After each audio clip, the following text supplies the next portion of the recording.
Okay, we are live, and I'm inviting some people. Had a little bit of a delay. Just got done interviewing Neko Mulally up at Canoga Bike Park, and drove down through the ice and the snow to get back here. So we are live, and it looks like we got 4 viewers so far. That's awesome. Welcome to the show, guys. My name is Dave, and in today's stream, we're going to be covering 3 shifts to shred harder and crash less. So I'm talking about going into the danger zone and doing things that you think are really cool and actually like getting hurt less. So we got one of my riders here, Dave Kamishlian, is joining me. So I don't know if you guys are going to be able to hear on the audio on your side watching from YouTube, but hey, Dave, say hi to everyone in case, I don't know if they can hear you or not. Hey guys. What's up? Hello. They did. Yeah, so what I wanted to do is just go live with everyone and talk about a couple topics here. And once we're done with this short and sweet, I mean, I'm going to try to hit this in like 5 minutes or less. So if you're used to my long-winded deep dives on YouTube, you're going to like this. It's going to be punchy. And then me and Dave and whoever else is going to join, we're going to jam on what's next. So I think I might actually be able to stream. This is going to be a little complicated. So what I'm going to try to do is share you and me, Dave, so everyone can kind of see us. You don't have to do anything, but I didn't have time to set everything up the way I needed to, really. So here we go. We're going to do the laptop. And I think Tony's going to join us as well. So I'm going to be switching screens, and you guys are going to notice straight up technical difficulties. So we like to have technical difficulties on YouTube live, so we don't have technical difficulties on the trail. And what's up? So this is Dave and Tony, 2 of the fellows in the Athlete Accelerator right now. And so if you're just joining us, we're going to talk about 3 shifts you need to ride harder and crash less. So what does it mean to ride harder and crash less? Just so this is for you. If you love going fast, feeling free, and feeling like you're piloting the bike and not feeling like you're being a passenger on the bike, this is for you. And the big problem we're going to solve right now is when we go out into the trail to do our fun things. You've got your picture, you got your trail bike, you've got your downhill bike, you got your enduro bike, you got your gear, and you're all set, ready to go. And you show up on the trail, and all of a sudden, you're having a great time, and you just feel stiff. So this is going to solve that. And I'm going to go fast, and then we're just going to jam on some topics. So for those of you watching it on YouTube, you can just drop some comments. I'm going to switch screens over and see what you're saying over there. So give me a like or give me a hello there or something in the chat if you're on YouTube. And we're going to cover 3 shifts. First shift is never outpace your athleticism. Never outpace your athleticism. What we need to do as riders, and again, there's 90 million riders in the world or so, depending on what stat you're looking at. And so what we need to do is we need to look at, okay, what kind of rider are you? If you're more of a beginner, never outpace your athleticism means you need to make sure you're focusing on, are you strong? Are you lifting weights? Are you doing some kind of interval work? Are you getting out there and getting fit, doing your zone 2? Google it if you don't know what it is. Do those fundamentals so that the bike doesn't completely swallow you whole.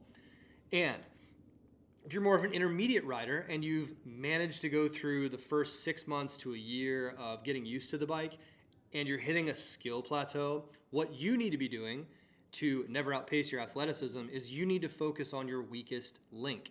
So what this looks like for you is generally if you're in your 30s, 40s, 50s, it's mobility first.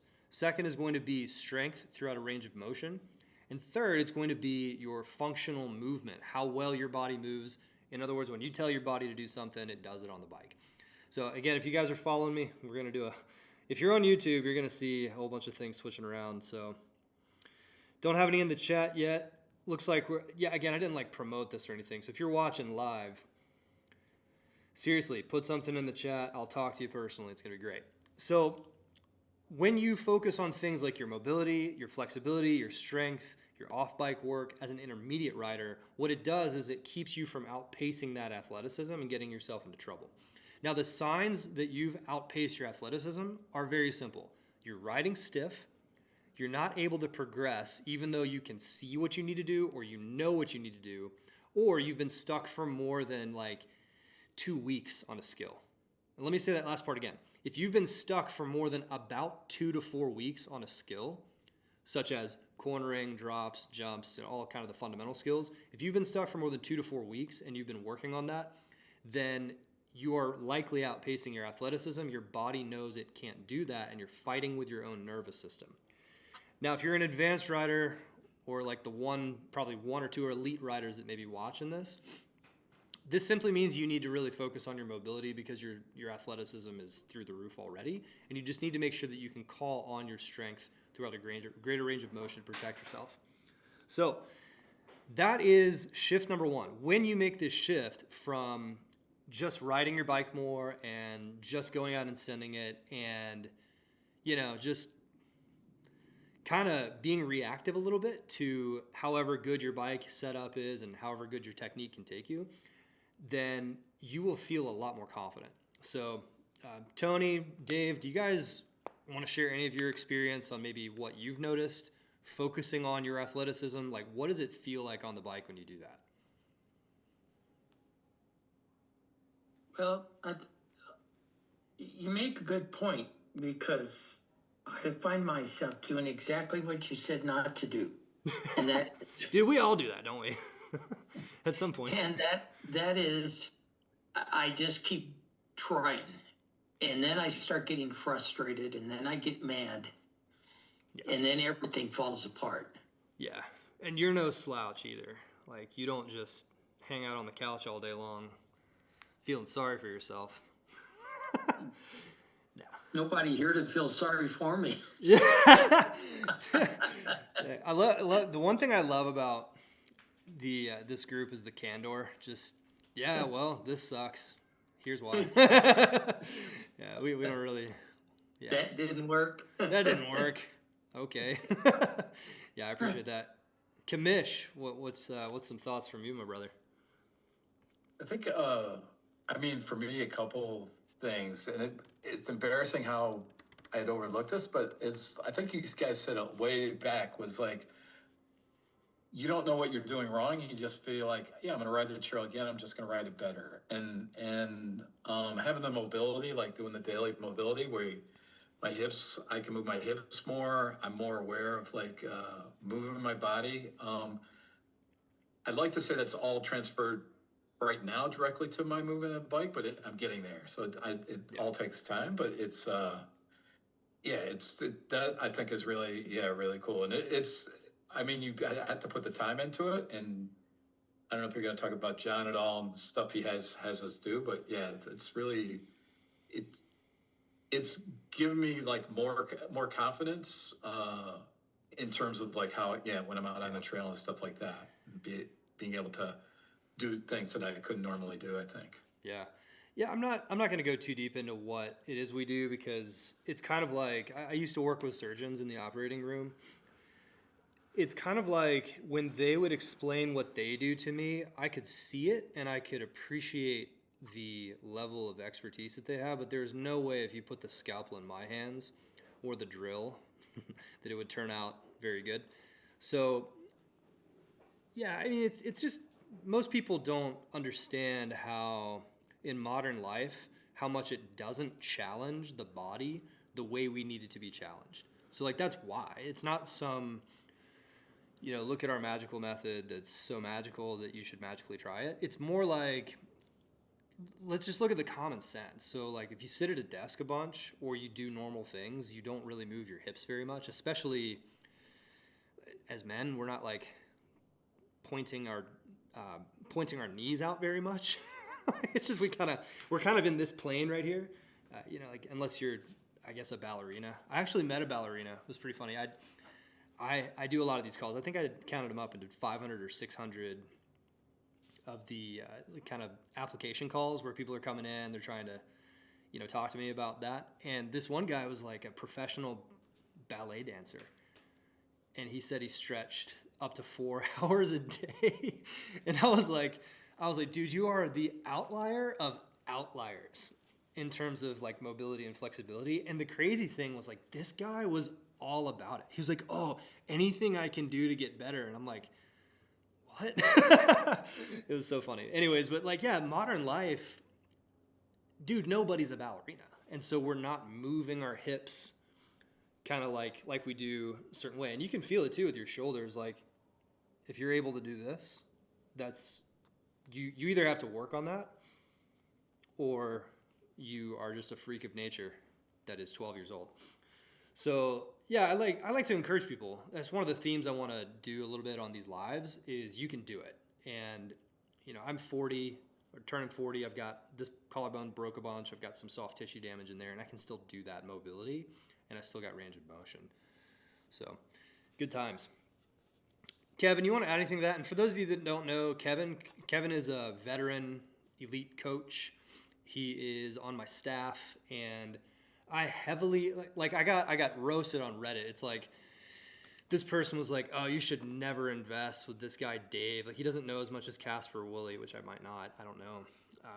It's like this guy. There's no way he has any unique knowledge that's worth what he charges. And I was like, yeah, maybe I don't, but I am very intentional about bringing people on my team who fill in the gaps. And so for those of you that don't know Kevin, I learn something new about him every day, apparently, but he's on the leadership team at the Professional Mountain Bike Instructors Association as someone who helps shape the curriculum over there.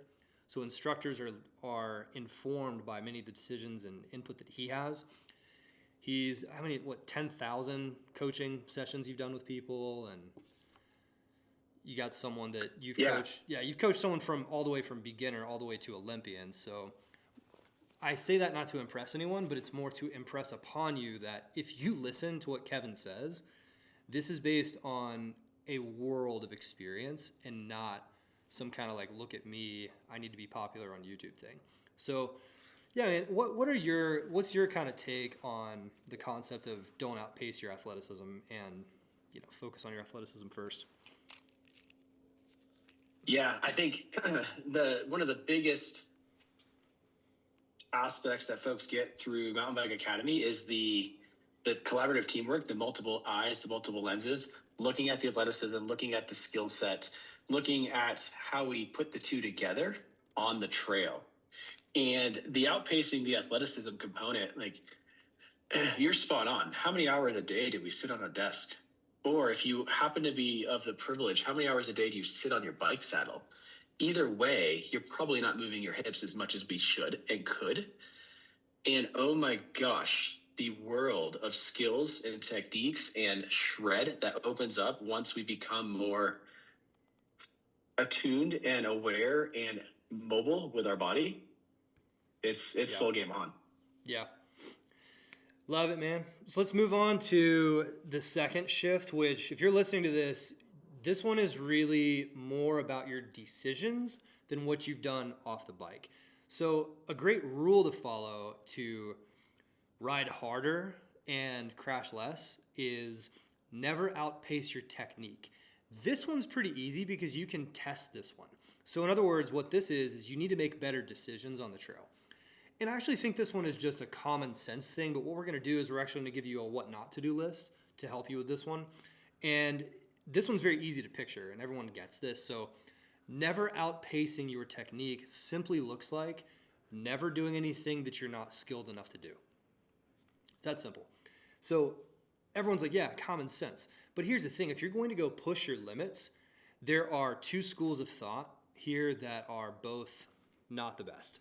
One school of thought is if you're not crashing, you're not progressing, which isn't necessarily true. And then the other school of thought is stay within your limits. And so what we're talking about here is offense and defense. Offense is what you need to go bigger, go faster, go harder. And defense is what you need to like know your limits and be honest with yourself. So the tough thing is that if you level up, the thing that got you to the level where you are now isn't necessarily the technique that will get you to this level. So the technique that got you to this level isn't the same technique that will necessarily get you to this level. So following those two rules doesn't always help an intermediate or advanced rider with their progression. This is important because if you fail to recognize this, what happens is you will take this skill set and apply it up here with your technique, and the technique may break down at higher speeds or when you need faster reaction time. And I actually just got off the phone with a fella just probably an hour and a half ago, and he told me, he's like, I'm riding out in Utah, I coach a Neko, I'm looked up to, and I can ride double black diamond trails, but I had this crazy crash over Christmas where my body just went dead sailor over this 15, 20 foot jump and went over the bars, and he's like, I'm terrified that I almost broke my back and was paralyzed. Hang on a second, I gotta get warm in here, it's freezing. So, this might not work. There we go. Again, playing defense on time here. So a better way to never outpace your technique is actually to take away terrain and speed. And I'll let Kevin talk to this because you do this, you've been doing this for a living for 22 years. And when you take away the terrain and speed, you need to replace it with feedback. And so if you know what you did well and what you need to work on at all times, you can isolate the technique away from the risk and the high speed. So can you see, guys, like if you're listening, can you see how that's totally different from just send it, go big, if you're not crashing, you're not progressing, and it's totally different from just stay within your limits, don't, ride within your skill level. Like, again, that doesn't help you progress. So Kevin, I'll actually let you kind of talk about that. How do we think about progression with our technique specifically when our body's doing what we want it to do? When our, when it's just something we want to go and isolate, how does that work? Great question. As someone who has paid the price with the if you're not crashing, you're not trying hard enough, and someone who's gone deep on the coaching curriculums and techniques and approaches out there, I can kind of bring the two together. Yeah. And what it boils down to for me and so many riders is the level of control. Most of us ride modern bikes, and they're so capable that we think we're in control when we're just hanging on for dear life. But if we take away the terrain that results in us hanging on for dear life, and we take away some of the speed, not all of it, some of the speed, and we focus that challenge on what we have control over, when we execute a movement on the bike or with the bike underneath us, how we execute that movement, how much force we put out while we execute the movement. This really comes down to the control variables. It's the range of motion, the timing, the coordination, and the power of those being applied while maintaining stability and balance over the bike. Yeah. It's like really common sense when you think about it. And I think the biggest tip I would give to someone who really cares about their performance on the bike and they want to have a lot of fun is just kind of like you said, go seek out the thing that gets you the feedback so that you can make better progression. It's the quality of your technique, not necessarily how brave you are or how good you are at not screwing it up. It's like just the quality of your technique is everything with that. So good times. Yeah. I look at this like a BMXer or a skateboarder, perhaps because that's my background, but also because you look at how they practice and progress, and they're like on a curb in the parking lot. Yeah. And as mountain bikers, we practice and progress. We're like, I rode the blue, I'm going to ride the double black now. Whoa. Can we dial in our control factor before we ramp up the terrain and the speed? Yeah, and that's another kind of a bonus tip too, is don't confuse feeling good for being confident. So that's a tough one, again, from experience. I mean, I think mostly when I first started riding at 20 years old, and I was just like, cool, let's try this bike thing. And the very first thing I did was I sent it straight over the bars to the hospital, broke my collarbone, trying to do a wheelie off of a set of stairs. Like, literally, I think the third time I touched a bike, I was like, cool, I'm just going to do a wheelie down these stairs. Yeah. And then the next thing I did, as soon as I got another bike, after that one, I borrowed another bike. There's this thing called a berm, and it's supposed to turn you. And I did this thing where I just went straight. And I didn't know how to navigate the whole turn thing. And I went straight over the bars and sliced my calf open. It was rad.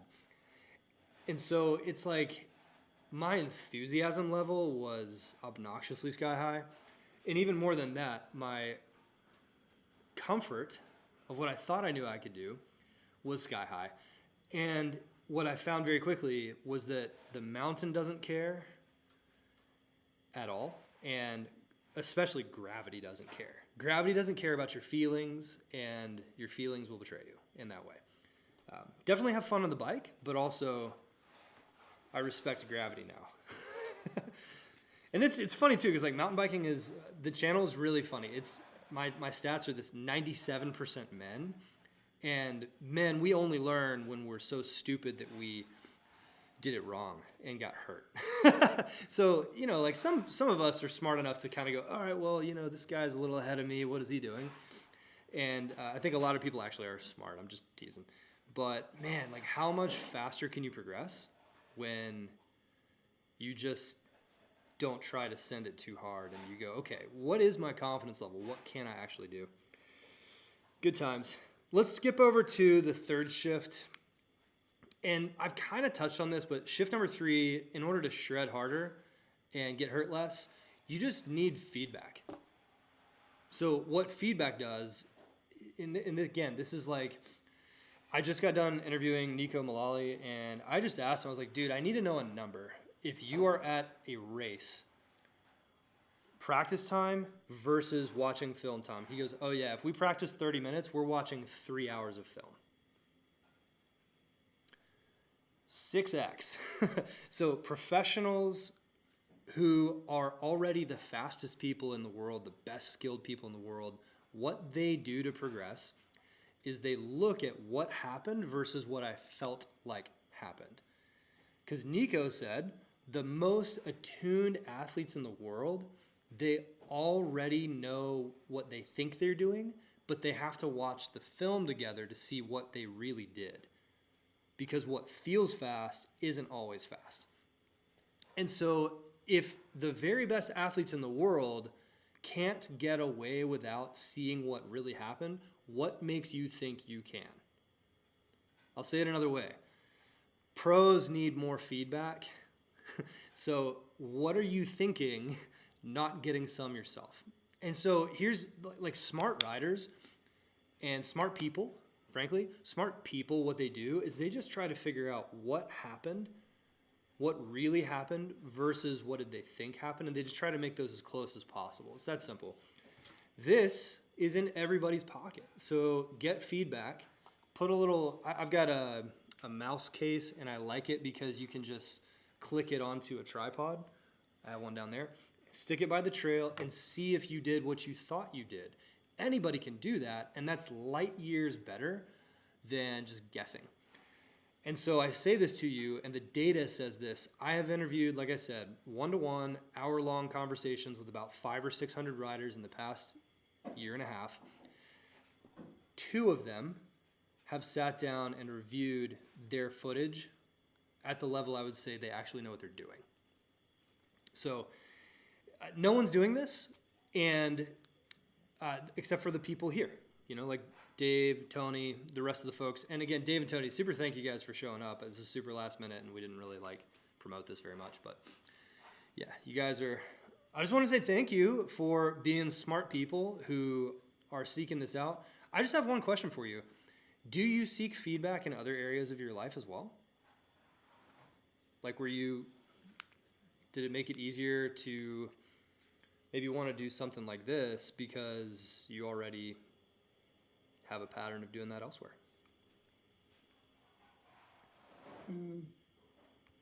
Yeah, the feedback's important. Asking for feedback and don't ever think you're beyond it. Yeah. Needing that feedback. You know, I've been lobbying for 25 years, and I still have mentors that I go to for feedback Yeah. and that. So Yeah. It's just like, it's what smart it's people do. invaluable. Yeah. Good times, man. Thanks, Tony. Dave, did you have any thoughts on that, or are you just nodding your head? Yeah, no, I was going to say as a teacher, I mean, that was part of how do you get better as a teacher is you get feedback from either mentors or from your students and so on. And I will say this, like the video, it's like, I'll reiterate, like, I think all of us have said, I bet when we film it, it's like, wait, that's my position. I thought I was, it's incredible. Like I think that's really super, super useful. I mean, I'm nowhere, I'm not a pro writer, no, by any means, but the video is just so illuminating. And not only that, but like the feedback that you get is really concise in terms of pointing out what's going on, probably why that's happening, and how to address it, and so on. So I think you can have feedback, but I think it's also the way it's given too. In here, it's just, and people, like the community is really supportive on that fact too. Yeah, absolutely. And we can jam on that a little bit more, but I mean, the truth is that 99% of people are probably never going to work with me in some capacity. And so like, I really want to speak to, people that are part of this movement. You can do this. And one of the biggest things is just film yourself for a few seconds. I did this the other day, and I want to encourage everyone too listening, and especially Tony and Dave, like, it's not always like, here's what you could do better. Sometimes you capture yourself doing something. I did the other day, and I was watching, I was like, Kevin, dude, I didn't know that I even, like, I talk about this, and I feel it, and I try to do it, but like, here it is on camera. And oh my gosh, like, it happened in a split second. And the only way I knew that was because I filmed it at like 120 frames a second. And, I was like looking for this hyper tiny nuance. Let me see if I can find it real quick, actually. While you do that, I want to dig into that point just a moment. Like, the human eye looks at the world at roughly, 24 frames per second, something like that? Something like that. And you ever stood on the trail side and watched your buddy go by? You blink and they're gone.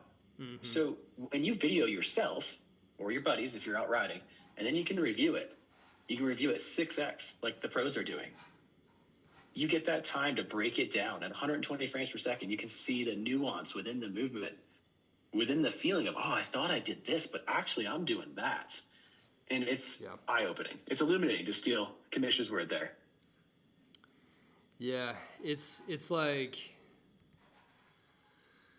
a whole thing, man. So it was right here. I was talking with Kevin about this, and Tony and Dave, think about anything you want to jam on as well, but this is one moment I realized I accidentally did something that really helped me. And so the topic here would be, how do you use your nervous system? And can everybody see my screen, by the way?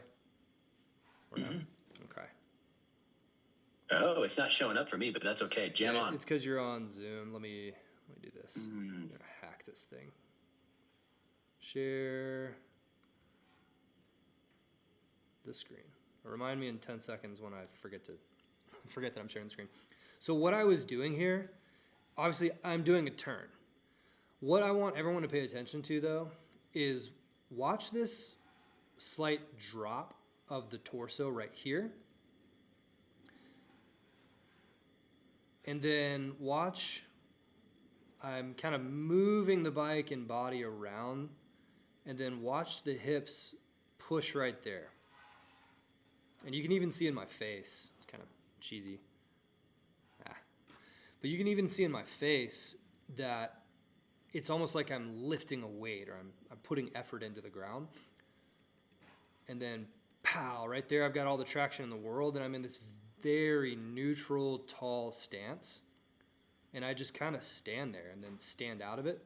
So what I'm doing is I'm using gravity Plus, I'm using gravity by free falling a little bit right here. And I'm transferring some of that momentum down into the trail through my feet right here where I need it the most. And so this is kind of everything. It's pressure control, direction change, body movement, ending up in a position that's amicable to where I want to go. And the point being, I just rode my bike. And sometimes it's really cool to see, oh my gosh, I did it. Let me capture that and do it again in the future. So a lot of how we think of feedback is like, well, you could do better, you could do better, you could do better. We all want to do better. So let's go look for things we did right that we want to capture and keep on, oh, let me see if I can do that again. And I remember what this feels like. I did a couple weeks ago, so I just kind of remember what it feels like. How cool would it be to go out and do it again?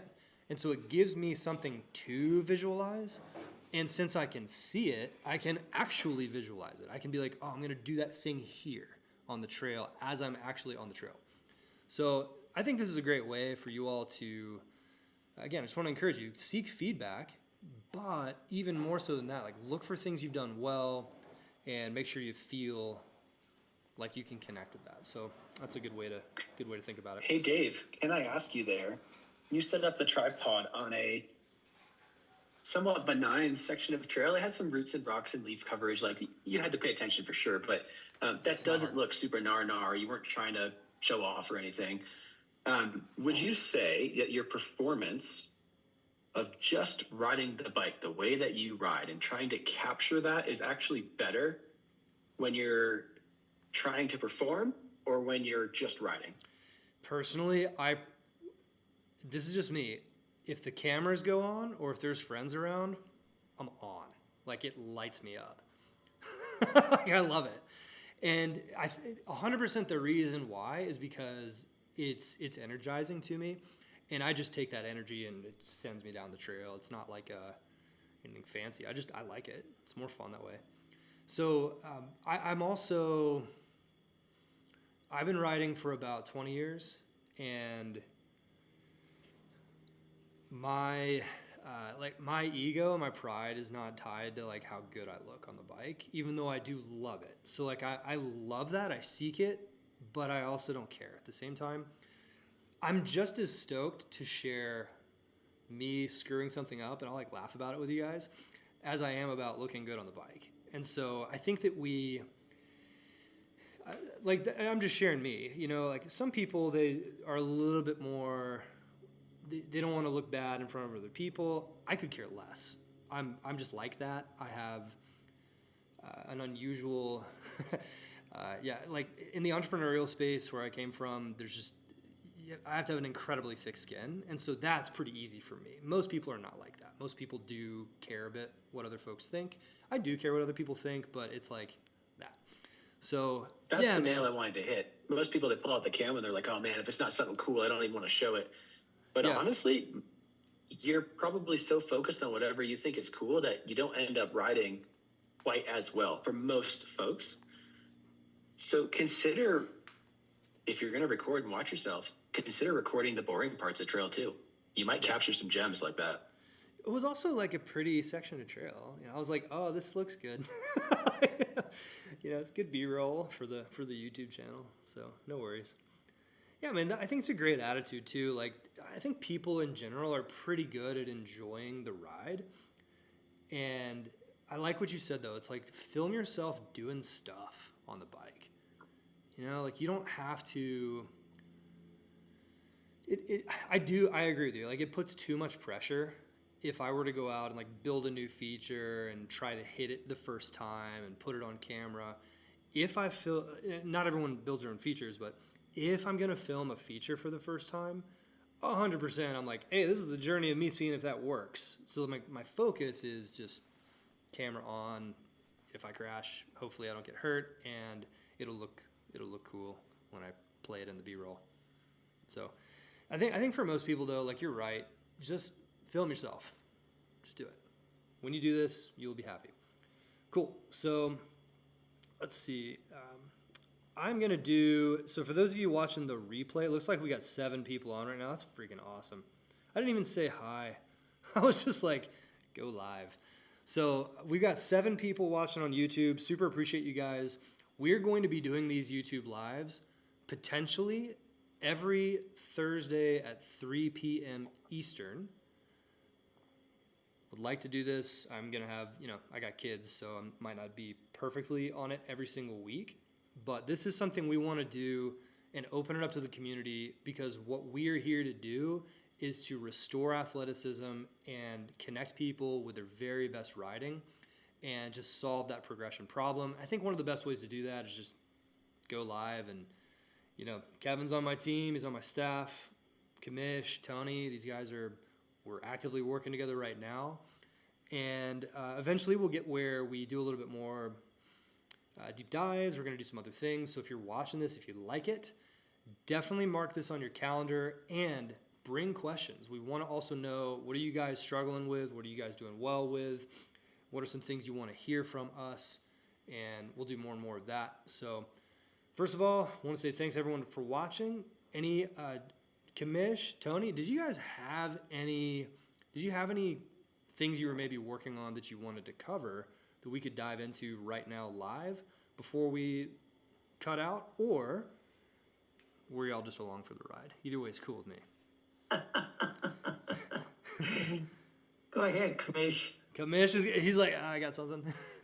No, I don't, because I don't want Okay. to bore Tony. We met, there was an earlier meeting today that we were doing the curb practice, and I got in some practice on the curb before the storm hit in the Northeast. So Nice. I don't. It was useful. Yeah, definitely useful. And gonna have to shovel off where I was riding to do it again. But yeah, no, I everything's good. Yeah, everything's good with me, I think. Okay. Tony, Yeah. you should. Yeah, it's gonna stay. Yeah. Yeah. Well, being the new kid on the block, it's been a ride, that's for sure. And it's just made a world of difference just having people to talk to. I mean, in my world, I don't have people who are avid mountain bike riders or, and so it's just really been, again, and being able to say, hey, I worked on this, but this is what's happening. And then Dave or Kevin, just most of the time it's a quick fix, just, be able to dig into their head and see what the issue is. So yeah, it's a great opportunity. Nice. Yeah, well, if you guys ever want to jam, I know there was a coaching session earlier today that you guys attended, but if you ever wanted to go deeper on something, we're ready to rock anytime. It's kind of what we do. So cool. Well, I'm going to go ahead and wrap it up. Go ahead. Dave, real quick, if I may. Yeah. Kamish, we did dig into your curb video earlier today, and I think we dug into it for probably 40 minutes. Mm-hmm. It was like a 30-second video, and we spent 40 minutes. So that's more than 6x. Looking at the film, analyzing it, talking about what went well, talking about where we can continue to make improvements. And this last piece was talking about how to transfer it from the curb to the trail. And then things to look out for, like common errors and how to fix them while you're out on the trail. That, I think, I don't want to put words in your mouth. This is a long-winded question I'm coming back to. But thinking about that for you, putting ourselves in your shoes, you're an average mountain biker, male, modern bike, riding terrain, pushing your limits. But I had you riding a curb. Was that beneficial through the video process, the video analysis process? You haven't had the chance to take it on the trail yet because it's snowy, but will that be beneficial as you take that to the trail? I think so. The thing I like about the feedback is that, and you guys are really good about this, is you'll ask us, what do you notice? And then I can't ever think of a feedback where you'll say, do this, but it's more like, try this, or how did that feel? Try this, and then play around with it. Like, it's a lot of, and I've never experienced that before, and I definitely am doing that on a trail. It's like experiment how does your body feel when you do this? How about if we speed it, if you pick up, you know, you go a little faster? I mean, I'm not being great at describing it, but it's, yeah, this is definitely, I think it's gonna, Yeah. it will help me out on trail too. Well, what you're talking about is a really good point. It's awareness again of what you're noticing versus what's actually happening. When you can compare the two, you can always, again, the goal is to bring them close together as possible, because that's almost like being able to, you know, predict, so to speak, or like tell the bike what to do and have it actually do it. And that's what everyone associates with confidence. And everyone, when we struggle with a skill on a bike, that's what we associate with fear or not achieving what we want. So it's very much, I know that sounds very binary when I'm like shred harder, crash less. But it's like that's what it is. When you control the controllables in a way where you can be intentional and pilot the bike and get it to do what you want it to do, and then you raise your capacity to do that, then, you know, like that, the foundation of all that is just awareness. It's what actually happened versus what you're feeling and associating those things properly. So that's, you're just in the process. You don't have to explain it well. You just got to notice stuff and, you know, ask questions. It will help you. Yeah.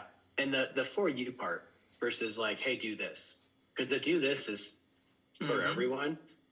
The for you is specific for you. And I say that, Kamish, like we've worked together, so I know you, but I say that to the general YouTube crowd here. If you come to the next session, bring video, bring questions, we can tailor the answers to you and your riding style, because your body proportions, your bike geometry, the way that you intend to control and interact with the terrain.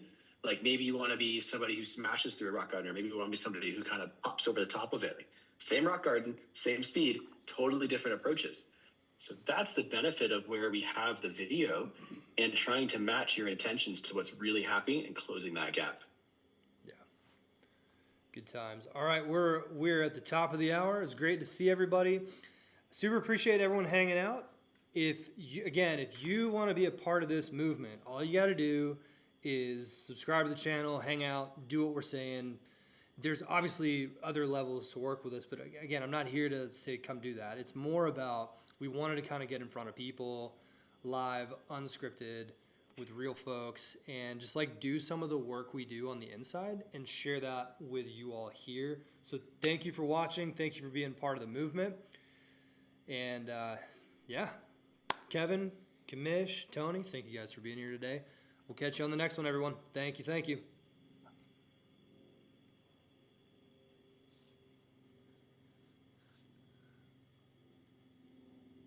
All right, that was fun. Fun.